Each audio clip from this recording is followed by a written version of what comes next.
நியாயம் கிடைக்குதா?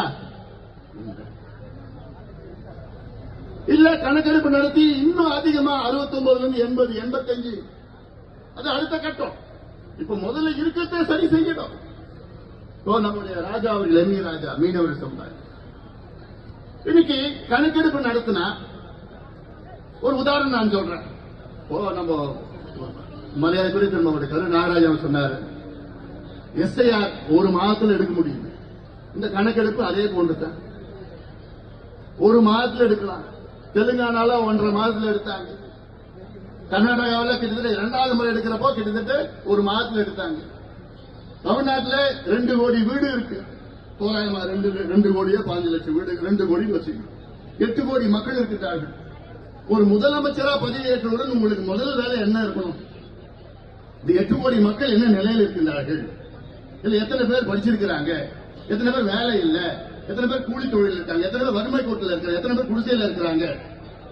இதுதான் உங்களுடைய முதல் வேலையா இருக்கணும். அது இருந்தால்தான் அடுத்த 5 ஆண்டு காலம் அதை வைத்து நீங்கள் அந்த பிரச்சனைகளை தீர்வு கொண்டு வர முடியும்.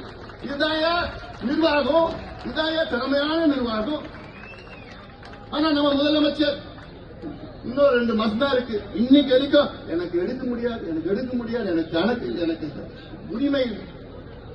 எவ்வளவு ஒரு அயோக்கியத்தனம், எவ்வளவு துரோகம் இது, எவ்வளவு துரோகம் தமிழக மக்களுக்கு செய்கின்ற துரோகம்.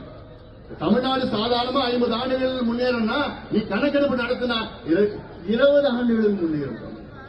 ஏன்னா ஒவ்வொரு மைக்ரோ லெவல் அவங்க சொல்றாங்க, இல்ல மத்திய அரசு எடுக்குதுன்னு சொல்றாங்க. மத்திய அரசு எடுக்கட்டும்.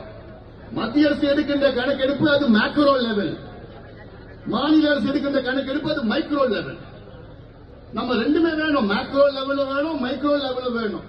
ஏன் நீதிமன்றங்கள் கேட்கின்றார்கள்? மத்திய அரசு எடுக்கிறது தலையன்றாங்க.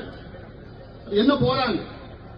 தமிழ்நாட்டில் இவ்வளவு சமுதாயங்கள் இருக்கிறது, இந்த இவ்வளவு எண்ணிக்கையில் இருக்கிறது, அந்த தலையை கணக்கு தான் எடுப்பாங்க மத்திய அரசு.